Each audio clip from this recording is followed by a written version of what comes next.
these women are looking for change in the mental health care systems. I think this trial has become about that for them. Hundreds of Lindsay Clancy supporters flocked to the Plymouth Superior Courthouse today from all over the country ahead of another day of testimony in the murder trial. We're both from Tennessee. We love Lindsay and we're here to support her. I think we all agree that it shouldn't take for it to get to tragedy for us to listen. And maybe if someone had, Lindsay wouldn't be sitting where she's sitting right now. She has pleaded not guilty by reason of insanity for killing her 3 young children. I thought it was really important to bring my daughter to show her the importance of mental health awareness, to advocate for yourself, that women stand together, and it's just, so important for us to speak up and be here for. To be clear, you are admitting that you did this, correct? Yes, I'm guilty of this crime. No, she's not. What? Lindsay's innocent and the husband did it. Wait, me? Don't act stupid, Patrick. You're a man. You obviously did it. Ladies, I appreciate the support, but I have admitted to doing this crime. Oh my God, ladies, they brainwashed her. What? Oh my God. They actually convinced an innocent woman of committing the crime of a man. Yo, what? Girls, it's not about gender. I had postpartum depression. Who is forcing you to say this, Lindsay? Oh my God. Give me names right now. Owner of the car? Your Honor, can I take a moment to address the mob of single women in their 40s? I'll allow it. Great. Ladies, let me make this perfectly clear. We're listening. Lindsay's trial has never been about whether or not she did it. And I have literally said that like 20 times. Okay. It's about Lindsay pleading insanity due to her condition. Oh. Does that make sense? Yeah, I think we're starting to understand. Fine. You're covering for Patrick, too. Wait, what? Aren't you son of a bitch? Order in the court? Ladies, there's no conspiracy. I did it. She's confused. Wrong. She's not confused. She obviously doesn't understand what that means. Oh my God. Okay, ladies, for the... Is that you entering the store? Yeah. Okay.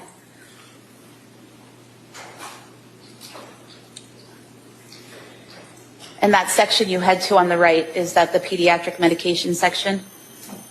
Yeah. Okay.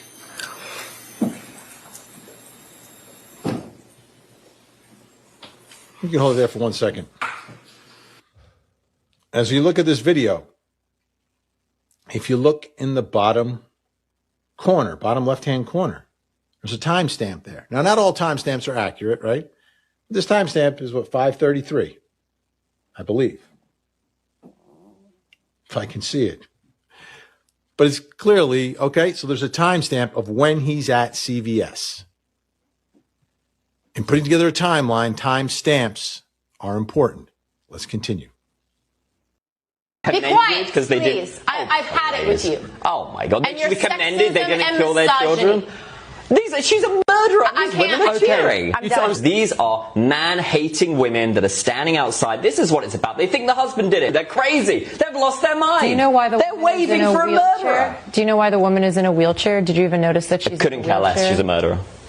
Because she jumped out the window after this happened. So she should have. I'd have pushed her. They say that Lindsay was in psychosis. I think these women are suffering from psychosis. They've been watching too many true crime Netflix dramas. You know, this was a incredibly privileged woman, incredibly wealthy. She had a nanny, and she's still complaining that she needed help. She could not have got more help from the system that she already have received. This is a murderer who strangled her children one by one. One of the boys ran away, and she chased him down and killed him. Laurie Watkins. What you just said was absolutely disgusting. Thank you. You should be ashamed of yourself. Thank you. And you can hear that he's not. Okay? Why? Because it's true. You clearly don't care, so pipe down. I don't care. And by the way, men watching this, if you have a woman sat next to you on the sofa who is defending this murderer, you got to think deeply about this. I've seen weddings. So we need to have some empathy. Talk to your women and find out what are they thinking. They're defending this woman. It's I don't think anybody's defending what she did, but you can have empathy for what she went through and how she. I know many women that this has happened to. No, they did not kill their children, but they also, what you failed to mention. They should be commended because they did. I've had it with you. Oh my God! They should be commended. They didn't kill their.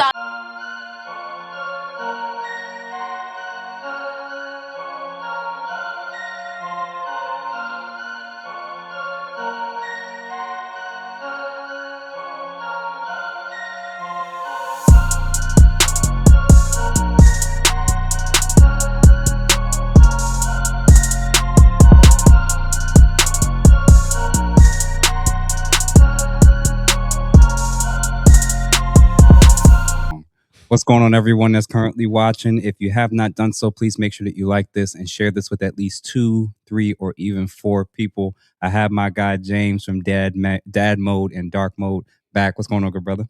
Not much, man. Just watching this chaos, dude. Yeah. So for starters, man, as you saw, the there is a split of opinion about this case, and I want to know first your general thoughts, about what we've seen, and also just what's happening to our country and apparently the world, where there's a massive split between people who can recognize that she did something wrong regardless of her mental state, and people who are saying that she shouldn't be either held criminally liable or even held accountable at all because apparently due to whatever stress she was going through and her supposedly being under psychosis, they think that she should be treated radically different from somebody who didn't, man. So what do you think? Right. Well, and that's the argument. And yet these women are coming out of the woodwork, these supporters of Lindsay, and they're coming up with these crazy ideas, these crazy conspiracies, and just specifically the reaction to blame Patrick, the father. And I think that exposes a deeper belief that whenever a woman does something horrific, then there must be a man somewhere to blame and attribute to it. So the claims that these women are making are so detached from the facts and reality that the conversation, it has become this shared break from reality. And I would go as far as to say that it's mass formation psychosis, like what we saw in 2020 with that one particular sickness and the supposed panacea for it that everyone was lining up to take and demonizing whoever spoke out against it and didn't trust the experts. So that's what I'm seeing on a mass scale. But social media has turned support for Lindsay into a public test of loyalty among women, especially among the sisterhood. So criticism of Lindsay and her actions has become an attack on women and the sisterhood. So it's loyalty over facts, and the facts aren't even considered. They're as much of an afterthought as the children are to these women. And when we saw the clips earlier, and did you peep how so many of the women that were out there, and if you've seen these clips everywhere at this point, 90% of them are talking and only referencing her and not the kids. Right, exactly. And so I think who a person feels sorry for first tells you whose life matters most to them. Ooh, say that again. Who a person feels sorry for first tells you whose life matters most to them. Oh, man. When I was mentioning it earlier with the ladies panel I was on, and I was discussing about this late stage feminism, that's it. I think like the late stage feminism is when a woman, in my mind, can only literally think about herself, not society, not her kids, not the kids in the womb, let alone a husband or a man at that point. So I think that's the final form of what feminism was always designed to be about, is women leaning 100% into their solipsism and strictly into just their urges and their desires, and not being able to be constrained or restrained by any of it. Right. This is the end game. So the three children that Lindsay unalived, they deserve the compassion. Lindsay's state of mind belongs in the legal argument over criminal responsibility. And when women pour their sympathy out to Lindsay and treat her three children like an afterthought, what they're doing is they're placing the person who caused the suffering above the children who endured it.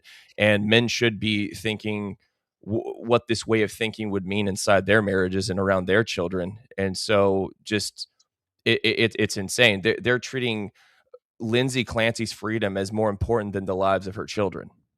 Bro, I'm gonna go as far as she's being treated as a living martyr when she took the lives of her three kids. She is now a patron saint of the modern left, of feminists. She is a saint, a patron saint of the modern left. Absolutely. Yeah. That's what they're creating. Not a martyr, but a patron saint. She has been canonized as this patron saint that they revere and they have reverence for now. Just like Catholics have reverence for their saints, right? And even I think what she is now is she's Mother Mary to them.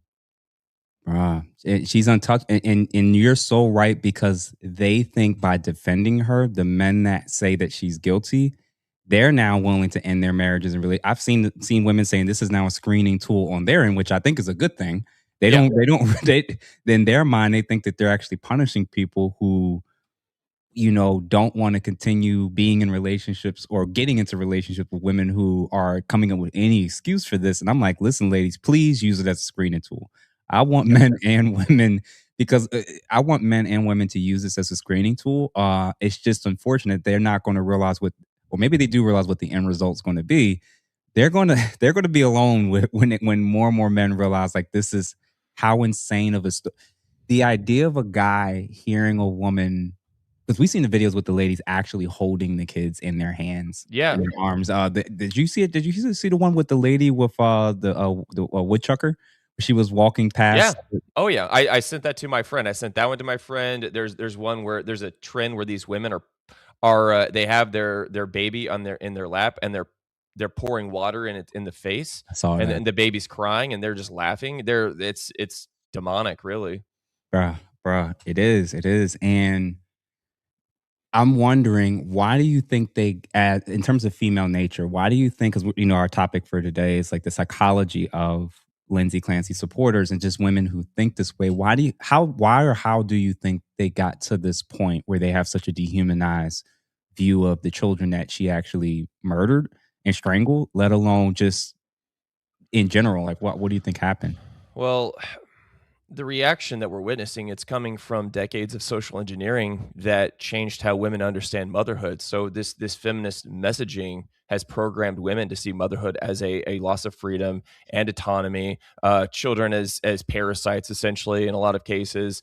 And so, and also they see depending on a husband as a bad thing. And so this has caused a lot of women to not only suppress their natural instinct towards motherhood, but it's killed that natural instinct. And it's even caused them to be grossed out by it. If you want to, Erica comments who's the psychoanalyst, she argues that it took about 3 generations to kill that instinct and inflict this damage to women and their psyches, which means that any real repair to this damage will also take generations. So basically not in our lifetime, which sucks. And that realization has made present life and the future very cynical and hopeless. And this feminist ideology has severely distorted the thinking of these Lindsay Clancy supporters. And just to look at social media, I mean, there's that one video of a woman who's a former CSI, and after watching this video, I can see why she's a former CSI.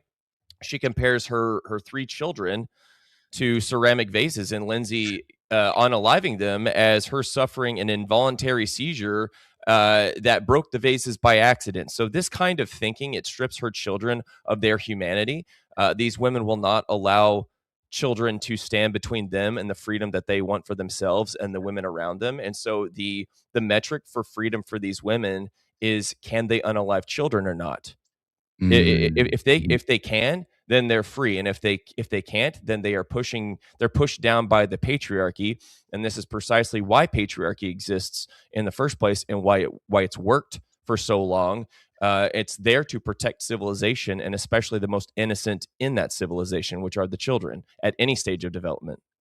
Bruh, that is such a good argument.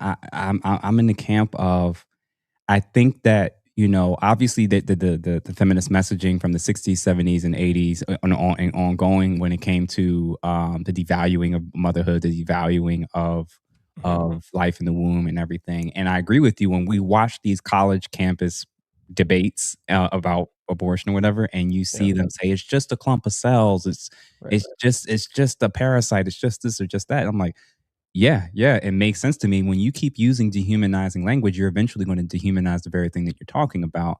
Right. So by and my argument was, when we see what the women cheering in Massachusetts over the new late term abortion that they just passed, it kind of makes sense, where it's like, why would you think that the switch goes off in their head if you've been telling them up to 9 months it's a woman's job?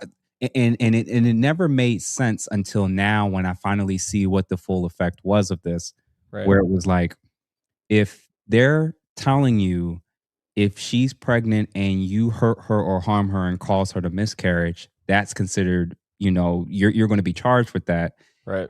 As a crime, and as a either a manslaughter or worse. And knowing that if she does it, it doesn't count as anything, legally speaking. So I was like, all right, so I agree with you that the idea that them being the ultimate arbiter to decide whether or not life counts or not, whether or not they get to take that life, and if they're not allowed to, then somehow that's seen as oppression. Oh my God, that's right. And abortion is the the unholy sacrament for them. And so, and I would say, since we're seeing a lot of this, I mean, there are also a lot of women that have also done this, have also unalived their children that we're seeing, but Lindsay Clancy is main stage, right? And so what I believe what we're seeing is somewhat of these events. They are true, but I don't know if you're familiar with what a psychological operation is, or just engineered reality. Yeah. And Chris Hughes, he talks about how to spot the likelihood that something is a psyop, and there's what's called the fate model, which is focus, authority, tribe, emotion. And so what a psyop does is it hijacks your focus with repetition, shocking visuals, and fear-inducing scenarios. So 24/7 media coverage, which is what we're seeing. And then you'll see trusted figures. So the experts, they oftentimes will shift their positions unnaturally to support the narrative and speak outside their expertise. And then there's messages that polarize opinions, that create in-groups and out-groups, and just exploit our tribal instincts. And then there's just also any communication that triggers strong emotions like fear, hope, or outrage without any clear verifiable evidence. And then emotional responses, which suppress critical thinking. And so facts are replaced by appeals to emotion. And so I think that we're seeing a lot of that. And for men that are married to a woman that is liking these supporters' posts, or even expressing their support for Lindsay online, and to him, they're having conversations about it and they're having fights about it. She is telling that man precisely how she will judge every conflict in their relationship, and where she will place the blame, which will be solely at his feet. Chances are she's already doing that in the relationship, and he's now seeing it. He's now waking up to that, and has a better understanding as to why it's happening. And more importantly, it means that woman is now a potential risk to their either existing or future children. Wow. And you know, I'm gonna play some clips relating to that, of men starting to wake up to this realization. And even the guys that was the panderers, the simps, and even the male feminists that are engaging with these women, even they are starting to probably freak out a little bit, because I think they're waking up to like, oh, I've been playing this game long enough, but I didn't know her seeing a triple murderer, saying that there's an excuse for why she does it. She's literally basically telling you she could do the same thing and it would be your fault. That's what she's communicating to you when she has more empathy for the murderer than the ones that were murdered. Oh my God! Exactly. Like I said, who a person feels sorry for first tells you whose life matters the most to them. Damn. And everybody that's currently watching, I've seen we're almost at 90 people concurrently watching. So guys, welcome. If you just came in the last 10 minutes, please make sure that you're subscribed to Dad Mode and Dark Mode. If you have not, make sure you subscribe to my channel as well. Make sure that you like this. And last but not least, make sure that you guys send this to at least 2, 3, or even 4 people. Especially send this to the ladies in your life, or the women that you know, because at least on our end, we're going to try to explain the visceral reaction that the public, especially men, are having, and why some men are starting to make some really, really tough calls when it comes to not being able to see the ability to cohabitate and continue doing life with women, and what some of the potential legal consequences are going to be as it relates to that. So I'm going to play a couple clips just to see in reference to what we were just saying. There are dozens of women posting videos of them holding their children, crying, with the caption, "Same, Lindsay, same." I don't think you guys understand what I'm saying. I've personally seen dozens of videos like this, over 20 something videos. Most of them are white. I don't know if that's relevant to the topic, but they're posting videos of them holding their children, crying, saying that they sympathize with the women who brutally murdered her 3 children, strangled them to death. I think we should ban social media. I don't think most people should have access to that sort of information. I don't know if it's for attention. I don't know if they genuinely feel this way. Regardless, I think you should have your children taken from you. I think CPS should be called, because there's no way that you hear a story, even if you think she's innocent, which, by the way, is a crazy belief to have. That's a crazy opinion.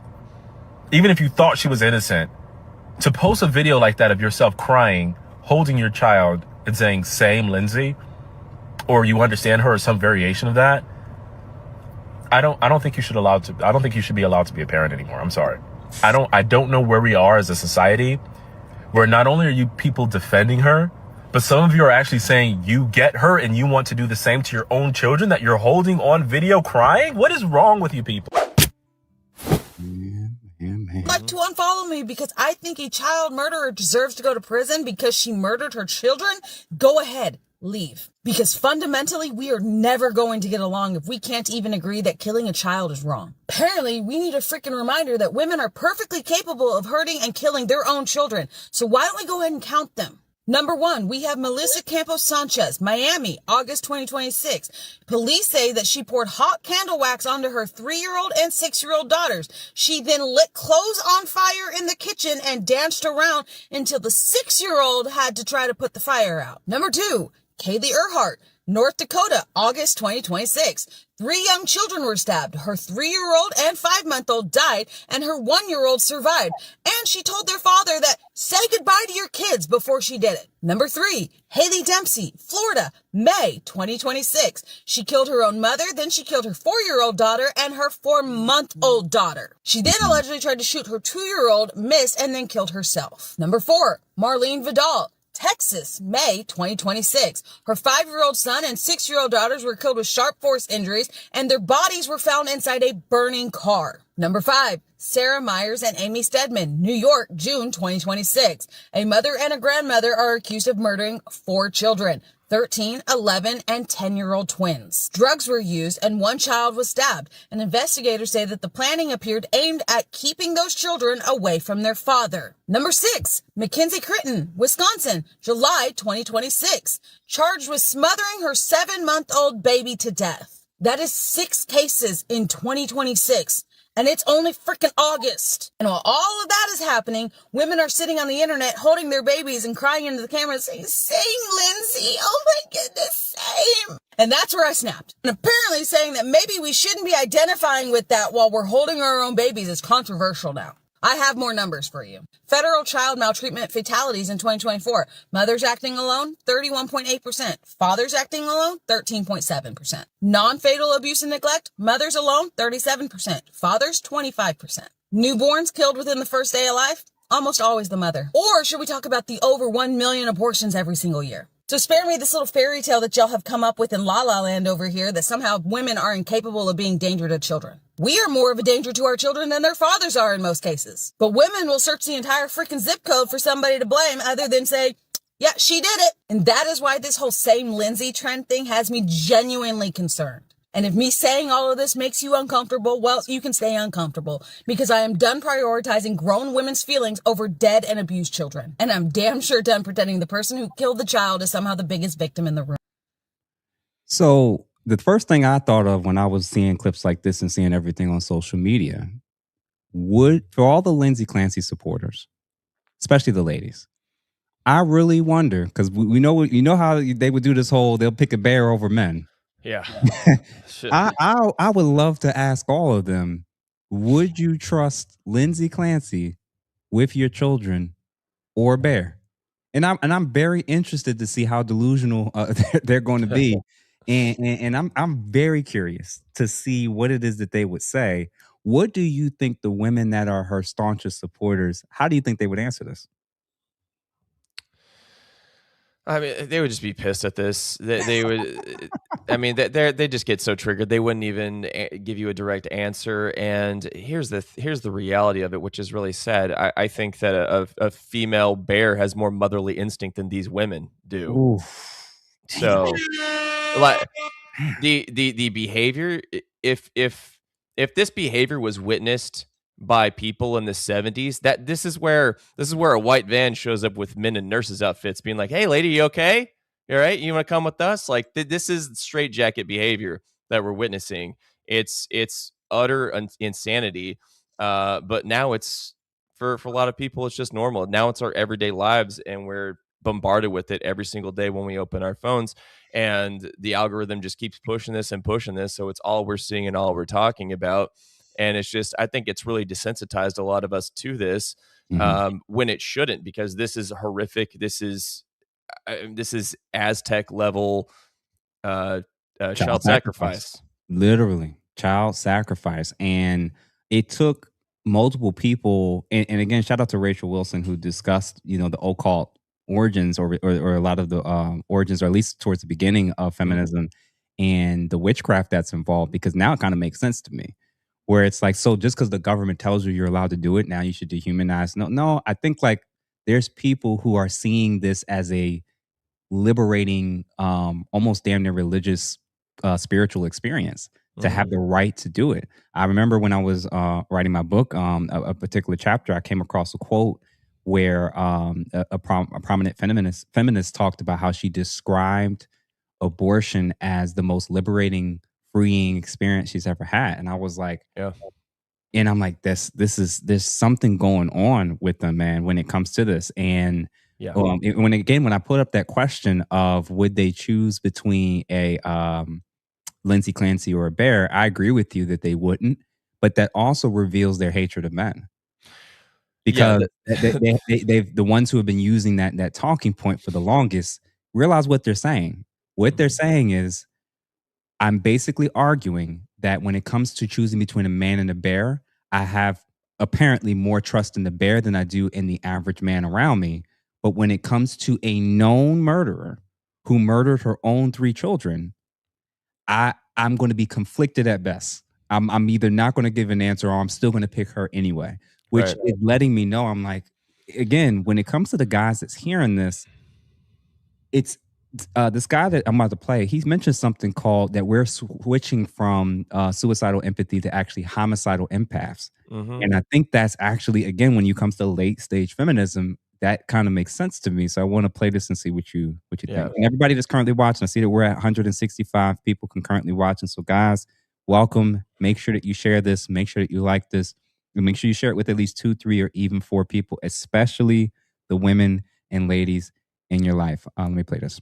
To understand about modern women right now, seeing the end game of feminism from suicidal empathy to homicidal empathy. This is the end game of women that do not have individual men that they respect, that they naturally are alchemized into submitting to.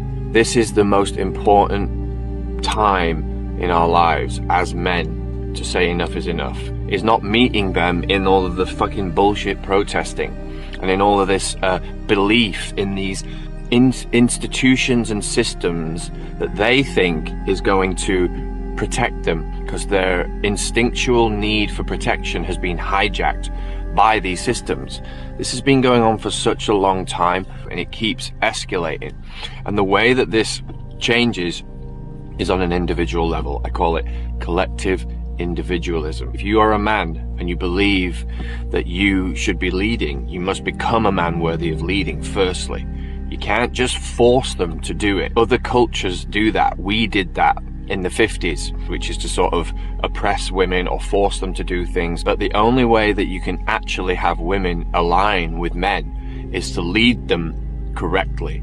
And you do that by being grounded, by being strong, by being safe, but by not taking any shit and not being afraid of the consequences of your leadership. You have to be grounded enough and strong enough in your own self, and that you don't need her. There's no need happening with the woman, because what you offer her is better than her being out there in the world. You never ever debate with a woman. You never get into any of this. She's there fighting for her rights and all these things because she thinks that's going to lead her to safety, and it isn't. And we're seeing this now on a level unprecedented, and you have to overcome all of your desires for women. You have to overcome all of your need for the sexual exchange right now. You have to transmute all of that into your power, into your strength, into your world building, all of that, so that you can re-inspire women to come into your world. And then you can enjoy women. A woman can potentially even be an asset to your life, believe it or not. These women at the moment in the last 20 years have gone into some distorted reality, and the men have essentially submitted to them. And so the men are eunuchs, the women are tyrants, and it's all blowing up now. So never, ever, ever debate or talk to a woman about politics, about the structures of things, or about these are the rules, or the PowerPoint presentation, or any of that. This is where I disagree with them on this part. I think we do need to have those conversations, not to debate, but to make better, clearer, more wiser decisions if we are going to engage with women at all. I think the days of walking around in ignorance and just getting women pregnant because we vibe well and I like her and she looks attractive, like we actually have to raise the bar now and this is why guys are freaking out about women who they've been doing life with or even having children with and finding out that some of them have this insanely morbid belief system. But I agree with him on the earlier part of it's not because you're doing it to debate or try to, debate your way into leadership. It's about making wiser decisions. And I think the men that are starting to learn, like they're talking about law firms are being contacted left and right now. I think 2 lessons can be made that men can actually implement. I want to see what you think about this. One, guys need to distance themselves, especially if a kid is not involved. If a kid is not involved between you and a woman, and she has more sympathy for this woman than for the kids, you need to part ways as soon as possible. But the guys who have children, if she's communicated, if she's texted, if she's shared, if she's liked, if she's any of the women that's saying the most controversial, insane stuff, I think that's grounds for these guys to save it, file it away, send it to your legal representation, because you may actually be saving your future kids' lives just by being this meticulous. But the second part is somebody in the comments said something about, we got to go back to the old school DSMs, brother. At all the major fields of occupation where there's allowed extra degrees of subjectivity are compromised.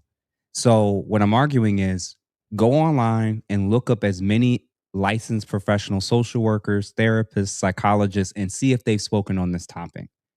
What I'm going to argue to every man and every person that's watching, if you actually agree with us and you think this is extremely concerning that people think this way, they may be a risk to their family. They're trying to sympathize and they're saying same sis while they're holding their baby. I've had those same thoughts. It's time as men. We do this thing where we say, well, I'm just not going to say anything or I'm going to stay away from that person. Women are always on the offense when it comes to something that they see as offensive on social media. They come for people's jobs. They come for people's careers. They're going to make phone calls. They're going to file reports. When are you men going to start finding out who these individuals are, who they work for, what establishments they work in? We're not talking about a difference of just general political opinions. We're talking about a difference of human rationality and understanding proper ethics and understanding how dangerous this ideology is. If I hear or find out that a licensed psychologist, therapist, social worker, psychiatrist, you name it, if any of these people were saying that they've had thoughts, homicidal thoughts towards other individuals, it is at baseline, find out where they work, send an email so that you have a record that shows that you made it known that you're reporting a concern and that you will be following up to see if they've addressed this issue involving that individual. I'm telling you, if we're ever going to change this, it's not just going to be about voting.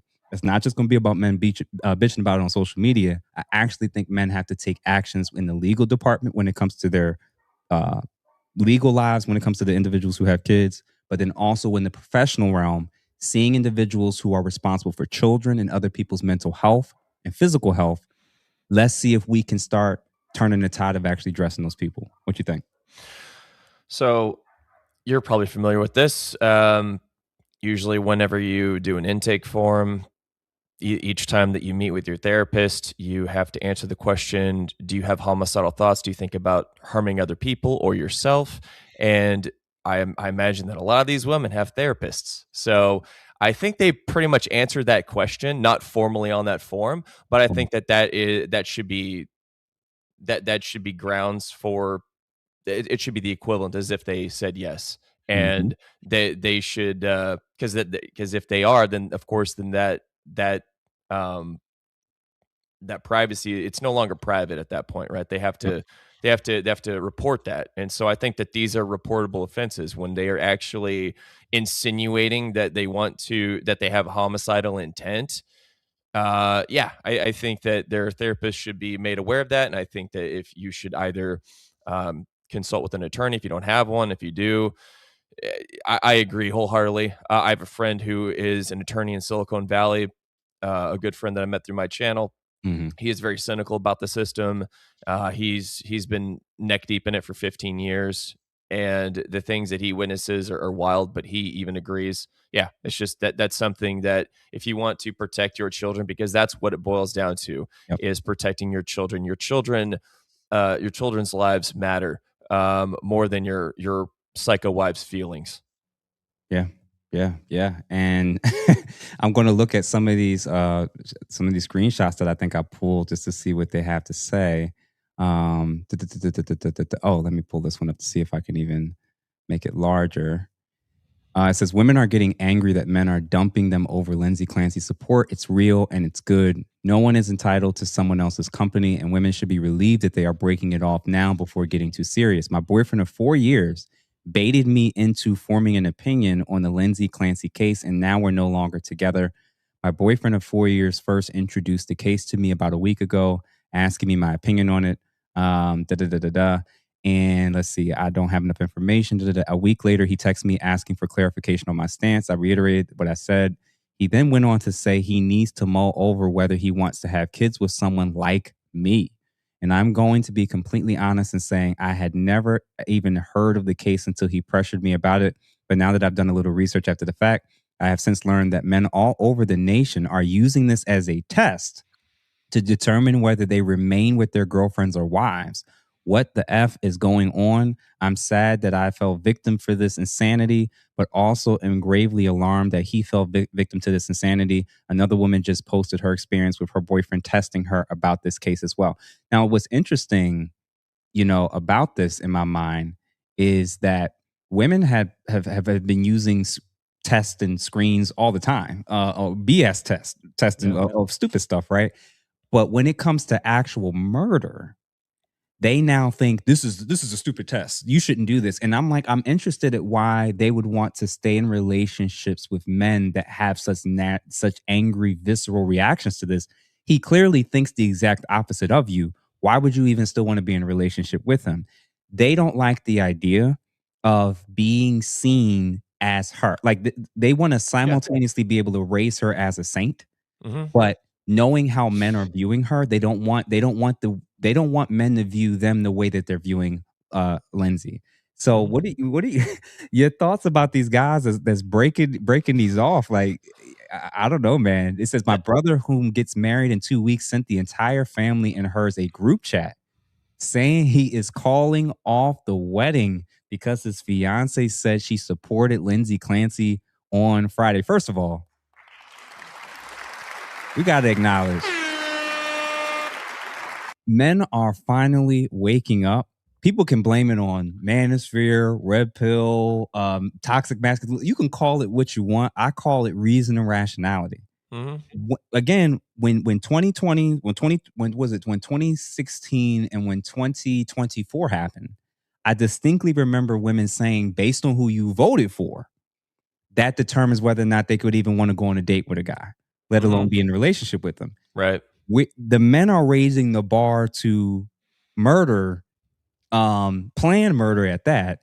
And women are saying this is going too far as a test. You shouldn't be testing us. So what do you think about women's reaction to the testing? And also why you think maybe more and more men need to do this?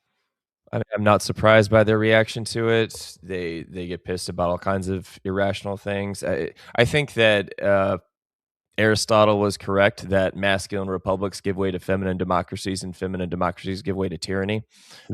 And so, when women are in power and have this kind of platform and get this kind of validation and attention, then society just it gets subverted into all these things that are meant to protect society into being tools of oppression.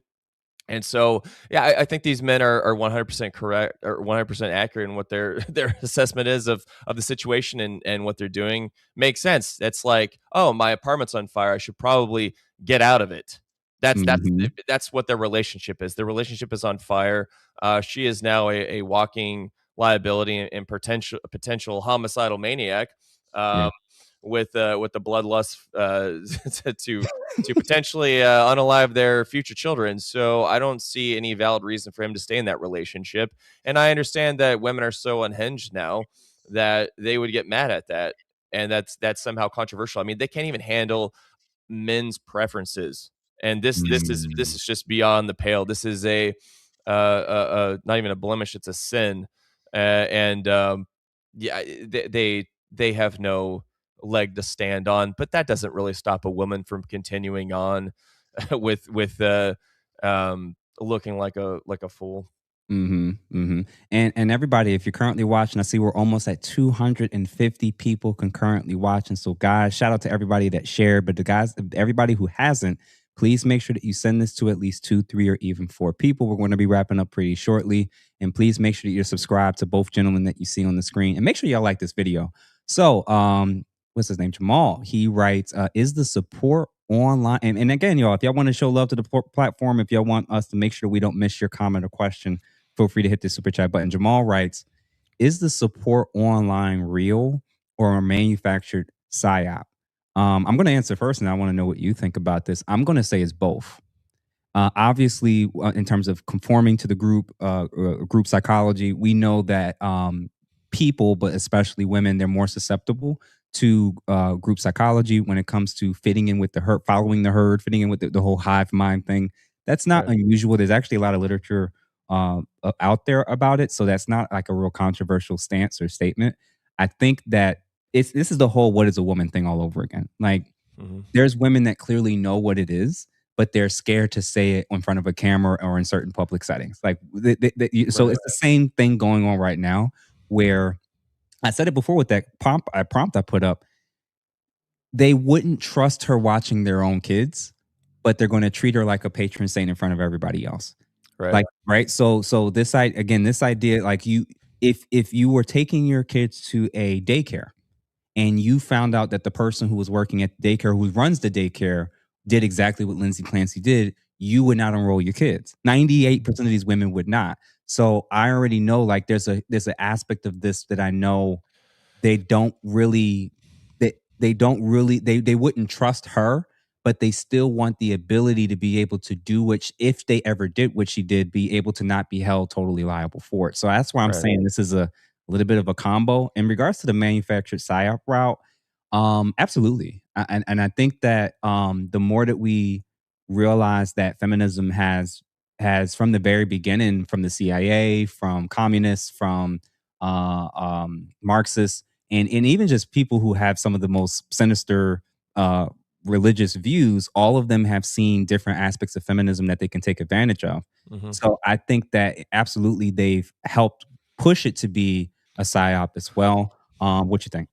Yeah, well, I think manufactured, you can take that a few different ways. You could maybe suggest that might suggest that some of the people aren't being disingenuous, and they're just, maybe they got paid like a paid actor. I mean, there's that kind of lens from it, but then there's also manufactured through the algorithm. They're constantly pushing this, like I said, 24/7, which that would be a psychological operation where they're just pushing this same thing over and over again, because that's all we're seeing. That's all we've been seeing for the past few weeks.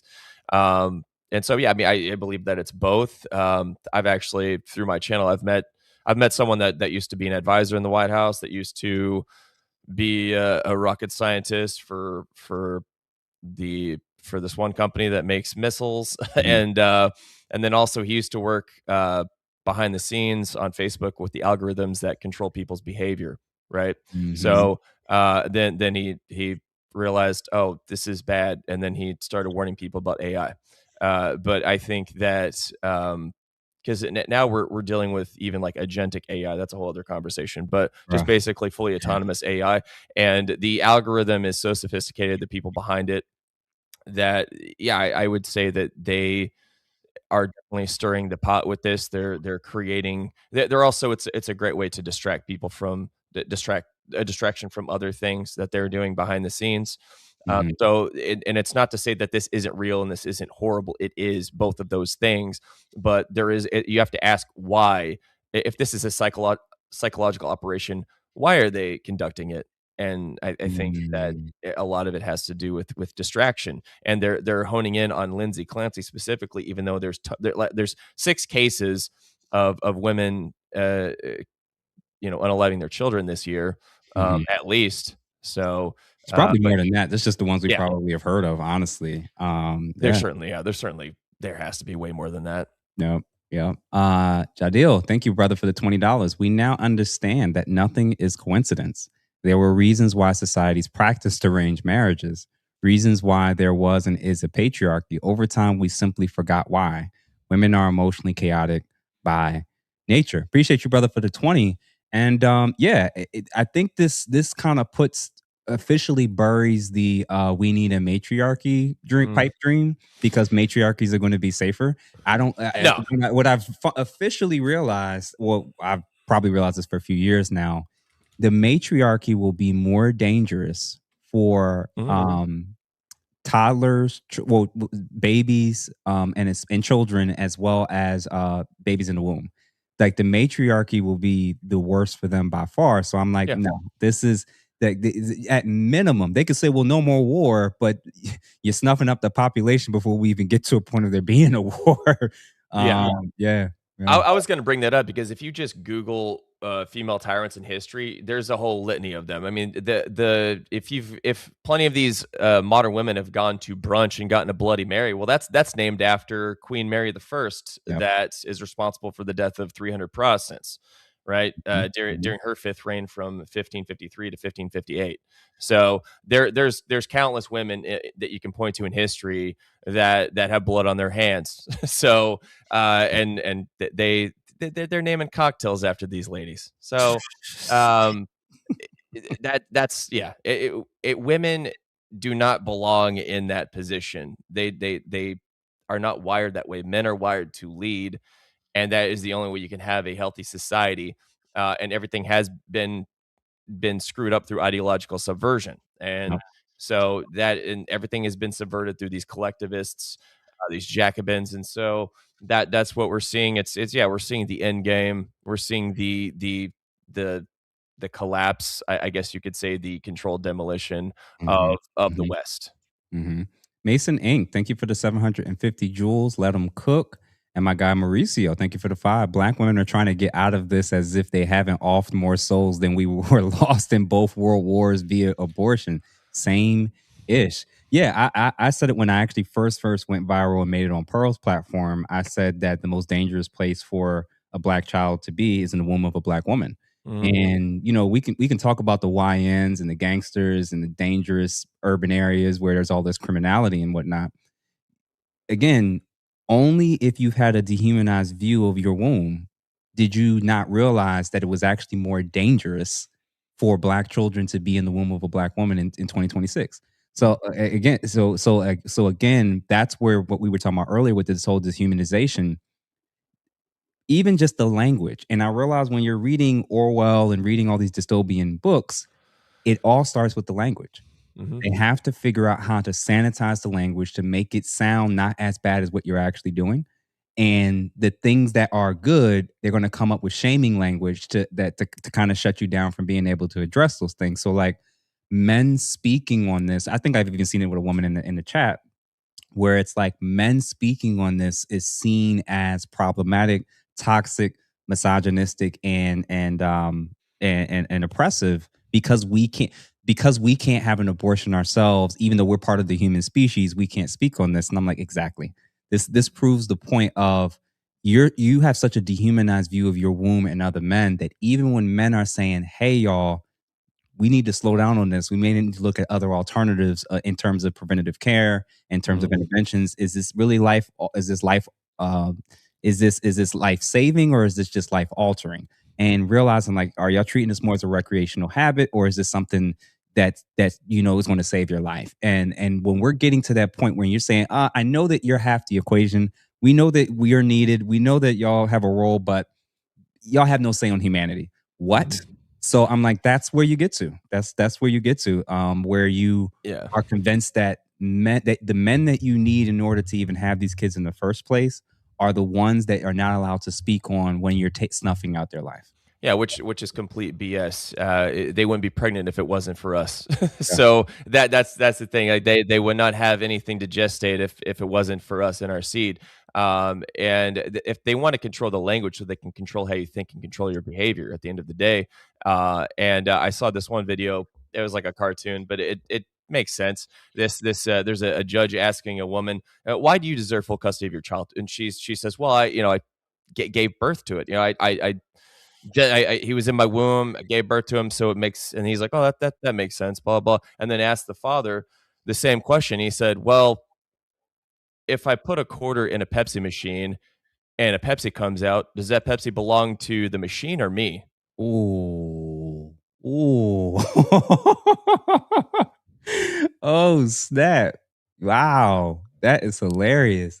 And again, what you said earlier, as women are advocating and fighting and saying out loud, you don't understand between her hormones and her inability to control this, and that, this was something she couldn't control.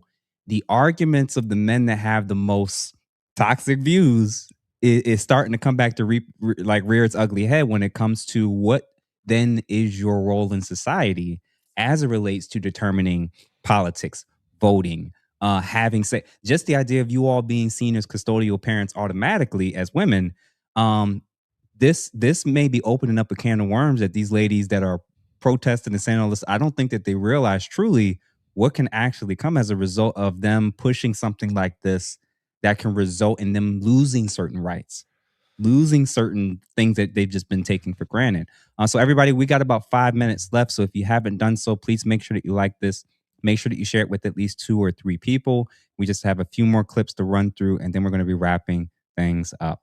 Institutionalize abortion as sort of the response to what I call reproductive and sexual asymmetry, right? This difference between men and women. To institutionalize that is then, this is how we start to see the way in which women then think about entering the workplace is abortion dependent. How women think about organizing their life becomes abortion dependent. How women think about engaging in sex becomes abortion dependent. And all those things are downstream from abortion as a way to equalize men and women. It's sort of nasty to me that we would think about, really doing a violence to a vulnerable human being in order to raise up women instead of thinking about, well, what are women? And not to say that all women need to have children at all, but it's just to say the whole atmosphere in which we say women's equality is built on them being able to take the lives of their own children will necessarily go in a way that isn't going to be good for those women who then want to have children, which is the vast majority of women. Who is supporting Lindsay Clancy and all these women that are supporting her. You're a weak man. Men were put on this earth to protect the weak and innocent. That means children.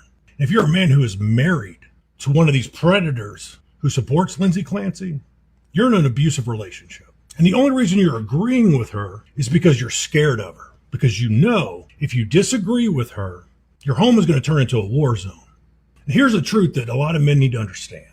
When you're in an abusive marriage, the part of your brain and nervous system that detects a threat is constantly going off because the predator that's hunting you lives in the home with you. So what happens is the brain starts to rewire itself and the victim starts absorbing the reality of the abuser. And the part of his brain that allows him to think for himself starts to shut down as a survival mechanism. A man loses his morals, his values, and his integrity when he's been psychologically abused for way too long.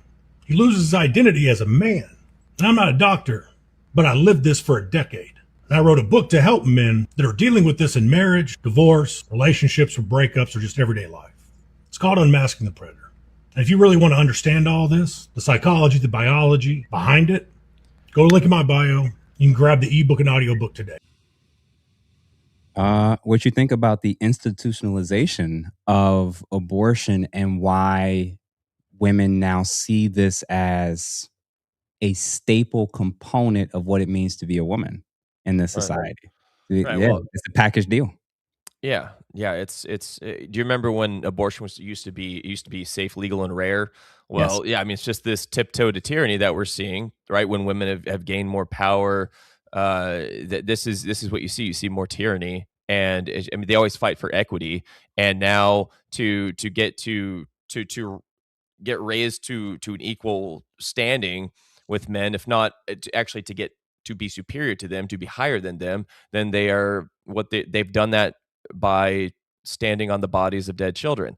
And I even saw a video of a woman saying that her abortion meant that she loved her child. That was the ultimate love that she could show her child, because bringing that child into this world while she was unequipped would have been the worst thing that she could possibly do. Like that level of macabre mental gymnastics, and that's what man wants to even be near women at this point. It's not that all women are like this, but the way that the algorithm is working, it's showcasing it as if it is. And so it makes it really hard to even look at women now, or even be anywhere in their vicinity without being utterly disgusted by them. Bruh. And I loved what he said about, if you're afraid to have the conversation as a man in a relationship or dating women, it's because you're actually you're scared of them. And I know men, I ain't scared of no women. Bring it up then. I'll go step. So it's not that they're scared of her. They're scared of what she might do. Because if they have children, that's the thing, is because she has the arsenal of the government at her disposal that can go after him, that can take his children away from him, that can take half of what he built away from him, if not more, that can turn him into a slave, an indentured servitude, through alimony and child support. So he's thinking about all of that, and he feels caged and trapped with the predator, and so he has to walk on eggshells, because he knows that this woman, if she is capable of thinking this way, then he can only imagine how he's going to be viewed and treated in a family courtroom. Man, I'll tell you this. I'd rather be the guy that has to figure it out with that kid in the court system without her than Patrick Clancy. You know what I'm saying? And what we're learning is that men are staying in a cage that's both externally created but also self-induced. When I've learned with men is, at the end of the day, if I'm not going to let you control me, I'm not going to let you control me. And, for the most part, like, obviously financially speaking, that can change. But, at the end of the day, it's like, I now learn and realize you got one life as a man. Yeah. And you could spend the next 18 to 20 plus years being an abuse victim, because you're terrified of a woman being able to, again, as a man, especially, and maybe because I've both been able to come out of a divorce, also being married now, I'm very aware and understanding of what I will not accept personally. I will accept the consequences that comes with that before and go to hell in high heavens if I see that if I believe or know that you are a risk to the kids that I love, and that's just what it is. And I know all men aren't built like that, but I'm going to definitely say that there's a level of cowardice when it comes to the men that don't even have kids. Right. Where you're at this point, and you don't want her to get mad at you and break up with you. And I'm like, at that point, yeah, you are just a coward. If there's no kids involved, then you're just a straight coward. And I can understand the fear when you do have kids and you're in that situation. Yeah. But if you are a good man and a good father, especially a good father, then your love for your children and your need to protect, your instinct to protect, will override that fear, and you will have the courage to do that. I myself have had the courage to walk through fire just to be in my son's life. I did everything possible. I've gone through all kinds of gone through false allegations, evil things, and I deal with a very evil force on the other side of this. So I have no idea if my son's mother supports her. I wouldn't be surprised if she did, because she's a radical leftist militant feminist. Right, the septum ring, blue hair, you name it. Has the pronoun she, they, so you can only I mean, it didn't used to be that way. Things used to be different, but I understand the level of malevolence that these men are facing, and because it's wild what women are truly capable of doing to you as a man, but also to your children by using them as a weapon. Yeah. Now, as a warning to all the ladies, and have you seen Handmaid's Tale?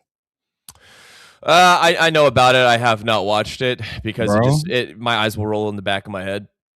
I'm gonna say this: if we keep seeing examples of what we've seen over the last 2 weeks, I won't be shocked if more and more men start to get more and more desperate. Because yeah. Well, Because the pendulum will swing that way. Yeah, if you keep communicating, we can do what we want with the child in the womb. We could do what we want with the kids outside of the womb. If the justice system isn't going to intervene, it doesn't matter what doctors are saying, because every single medical professional in this case said they did not see psychosis at all. She did not screen for it. The psychiatrist, the psychologist, the licensed therapist, everybody went through the extensive evals and she kept denying it. And I just wanted to play this final clip of the doctor who, again, if you really just listened and based it off of what he said alone, we know how the case should go. But because of her being a woman, some could say because of her class, because of her being a white woman, right? She's the most privileged person, arguably, in the entire country. So this is a wild gambit. But before I even play that real quick, Damon, thank you for the $4.99, brother. I want my children from a crazy woman. You can do it. Or I think he said he got it. You can do it. Keep your kids and raise them if you need to. Appreciate you, brother, for the $4.99 for sure. And let me play that for us to wrap things up. The reasons, well, the first bullet point here is that the way she described this as happening is that she heard a voice that she'd never heard before, experienced an hallucination, and she's never experienced it since, but she only experienced it for the 18 minutes or so that it took to kill the children. And to put it mildly, that would be a very, very unusual pattern or manifestation of how this kind of thing comes about. Very unusual. I've been doing this kind of evaluation for many, many years, and I'm always very careful when someone tells me that they experienced a symptom only during the course of committing an offense. Why is that, doctor? Why are you careful when someone tells you that they only experience this voice during a criminal offense? Well, because it provides a convenient way of lessening your own culpability. I mean, it's always possible, but as I said, I find it very, very rare. Whereas an explanation for why somebody did something, somebody might look at that and say it's a convenient way of somebody looks at me and I don't have the same culpability that I would otherwise. Bro, again, this is set aside the TikTok lawyers. Mm-hmm. I don't know how much more clearer it can be for why he and literally every other medical professional literally aligned with this. That between the planning, the texting, the calling, the searching things well in advance of how long it's going to take him to do certain things, keeping him away, like even making phone calls. I think both him and the other forensic psychologists, the other psychologist mentioned that the momentary gaps where she was able to stop, pause, call him back, and answer the phone. Yeah, it was like, this isn't somebody who's operating in and out of psychosis. This sounds like somebody who knew and knows what they're doing. You know, so I'm just like, what do you think? What's interesting, okay, I don't know if this point has ever been made. This is something that I noticed when I was watching some of the trial footage of a woman that was presenting the exercise bands, the murder weapons. And what I thought interesting was that she didn't use one, she used three. She used different color exercise bands for each child. So I cannot prove her intent or or why she did what she did regarding like that, but it seems as if she color coordinated her murder weapons to her children. Ooh. Bro, like this is just women would do something like that, right? Like, everything has to be a specific way. I got a green for this one, blue for that, yellow for that. That's the way it looked. It seemed as if that was an intent, like intentional, like she intentionally did that. Like, because otherwise most murderers, they use one weapon. They're not, especially, she chased one of them around. Like she actually she ended the life of one with one, dropped that one, and then used another one. That's just wild to think. Like she was in some type, so she manifested some psychosis that caused her to be that anal about the deletion of her children. Yep. And actually, see, Contrell, he actually mentioned that earlier about the lady who drowned her own kids and got off. Black woman at that, mind you, black woman at that blamed COVID for it. Yep. And so just to kind of wrap things up on our end, somebody had posted something that I wanted to close out with. Kel, man, thank you. He says, just remember, paternity fraud is the only type of fraud that isn't a crime. And the reason why I wanted to kind of land on this to kind of close things out is I want us to reimagine this particular thing that I came up with. And it says, are we ready to acknowledge many women are weaponized in the medical field as a get out of motherhood free card? And what about those abusing the mental health field as a my feelings are greater than my roles, oath, and responsibilities escape method? And women that are constantly trying to weaponize therapy, people who are using and abusing abortion access, women who argue and debate about why they would never want a federalized bill when it comes to mandatory paternity testing. I'm arguing these are those same women. They're just on the spectrum because their lens is always focusing primarily on a woman's liberty to do and not be held accountable for anything. It's her freedom and her expression and her right to be able to live a life completely disconnected from any roles, rules, responsibility, or accountability. And they're using these fields and they're using the legal system. They're using the fields and the legal system to be able to get away with it. And a telltale sign is when you bring it up to a woman, anything, you know, it doesn't have to be this case.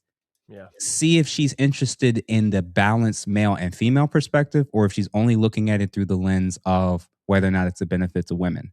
Because the woman who's going to argue and say how offended and upset she would be at the idea of a paternity test, she's not too far off from Lindsay Clancy. She's just not in the right. She just wasn't in the right scenario to justify why she has to be given the benefit of the doubt in the whole Schrodinger's feminism route.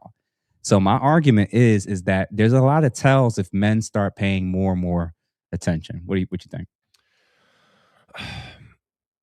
Yeah, I mean, I couldn't agree more. Women just want to find any way to avoid accountability, even at the expense of their children. Because they don't view motherhood. They view motherhood as a curse now.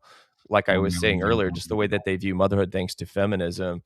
And yeah, it's always, and like I even said with abortion, I mean, like, because it is like a demonic sacrament, because because with the sacrament, it starts with my body, right? Christ says my body, and then they say my body, my choice, right? It's an evil parody of that, and I try to be careful, like this is all women, but it's just feminism has been infecting all of society for generations, and so you'd be pressed to find a woman who did not hold any of those beliefs whatsoever, that was not completely pure and free of any feminist ideology. Oh, no. I've been said that all women in the West are feminists. It's just to what degree that they are. Yeah. I've been saying that for weeks, and if not months now, that I think they all have varying degrees of feminism. What we're looking for is the baseline that we can actually live with, it seems, more or less. So Roy, man, thank you for the 10 jewels and the gold coin. Major Leagues, $10, bro. The psycho was able to raise $1 million through GoFundMe. That's another thing, gentlemen. Yeah. Find out if she donated, or she's interested in donating. Very easy telltale sign. You know, you'd be shocked, man. Thank you for that, bro. Marine Mustang, thank you for the $9.99. This verdict will decide whether we have a civil society or one where postnatal abortion will become acceptable, moving the Overton window in a dangerous direction. I'm going to argue the Overton window has already been moved. That's why we're even having these conversations. Yeah. You know, that's why we're even having the Trump won, and Massachusetts and other states still have or are still passing these late term abortions anyway. So this idea that like the Overton window hasn't been shifted, it has. Marine, my body, my choice, his fault. Ooh, damn, that's a bar right there. Thank you for the $1.99. And last but not least, Thurman Jr., thank you for the 10 jewels gold coin. Man, so to wrap things up, man, I just wanted to put this on the screen for everybody who saying she had no other options or she didn't know what else to do or all this other nonsense. If she wasn't in psychosis all the way up until all these other points or all the way up until what actually happened, these are a variety of different things, especially when you're communicating to other people that you do have those thoughts or that you do think legitimately that there's an issue. Now, again, with that said, some of these are better than others, but the point is those kids will still be here if she did literally anything else different. And I think that if this A, if she gets away with it, and if B, if this sets the pattern or trend that women think that this is now another legal out where all they have to do is get enough mental health engagement and documentation to be able to, create the chances that they can actually not be held fully accountable. Look at all the other things that she would have had to overlook and overstep to even get to that point. So, gentlemen, don't be fooled. Women have options, plenty of options, and they don't even get in trouble if they bring the child in front of a adoption agency and drop them off at the front door, police station at the front door. They do not criminalize women for dropping them off and leaving them there. So just realize that there's more between the money that we put into women's advocacy as it relates to homelessness, when it comes to mental health services, when it comes to mothers. This isn't fathers doing this en masse. So they're the ones that's getting all the perks and all the financial benefits of a society that's still gynocentric and is feminized. So if we're going to give them all those perks, you're actually going to have to start holding them accountable. So that may mean, gentlemen, some of y'all are going to have to part ways, or some of y'all are going to have to look beyond just the sex and realize some of these women are not worth further investment in. And last but not least, man, P5, man, thank you for the $2. He writes, be real, the Overton window has been smashed. Yeah. So yeah, man, thank you for coming through. Any final words, and you want to let everybody know where they can find and support you? Yeah, I mean, they can find and support me at my YouTube channel, Dad Mode and Dark Mode. And I'm also on Kick. I do stream on Kick from time to time. But I wanted to mention that my friend, who is a family law attorney out in Silicon Valley, a lot of his, I think he said like 80% of his divorce cases have to deal with some form of paternity fraud. He deals with that pretty heavily, and because men will approach him for custody reasons. They don't, paternity is not even in their mind. And then if he hears them say certain things about the mother, or about the mother, the wife that they want to leave or whatever, then he will say, get tested, get a DNA test. That happens so many times, and that's what's made him so disillusioned with the system and so cynical about it, because it is very common to do that. Even I had to sue for paternity and custody, and that was kind of a drawn out process where my ex did not even go out and say that I was the dad right away. They did that to kind of make it take longer for me to actually meet my child. Wow. Yeah, man. So everybody that's watching, man, definitely be safe. We have to make wiser, smarter decisions for sure. But I do think and agree with a lot of the men who are now using this as a litmus test. And to the women who are on her side and she's the ultimate victim, I encourage y'all to use it as a litmus test as well. I don't think people who think diametrically opposing views on this issue needs to be together, let alone have children together. So listen, man, everybody that's watching now and in the future, thank y'all for the support. Please make sure that y'all subscribe to both of us. Make sure y'all hype up our videos and share it with other people. And last but not least, man, but real quick, just to announce, I do have an announcement coming up this Wednesday, coming up at 7 p.m. But as far as my current subscriber count, I am at 99,380 subscribers, y'all. So if possible, I would love to be able to reach 100,000 subscribers by Wednesday. That's going to be very hard. But if you guys all share this stuff, push these videos, we never know. We got about 6 days to get to that point when I make some major announcements about projects I've been working on and some upcoming things that I'm looking for. So please make sure that y'all support James, support Jeff St. James, and listen, y'all. I think that we're just moving with our eyes wide open. So everybody have a good day, and we will see y'all on the other side.